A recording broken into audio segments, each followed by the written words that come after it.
How to create auto caption in Premiere Pro.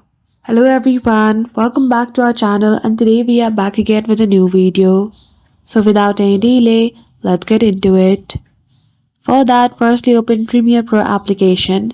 Select the video in which you want to create the auto caption. Now on your left hand side at the top, you will see the option of text.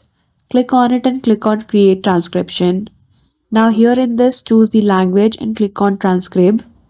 Make sure your video has an audio. After that, you will see the caption on your left hand side. If you find it suitable, click on create.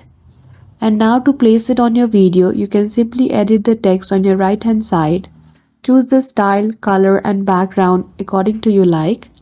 And then you're good to go. So that's it. I hope you found this video helpful. If you did, don't forget to give it a thumbs up and subscribe to our channel for such tutorial. Thank you for watching till the end.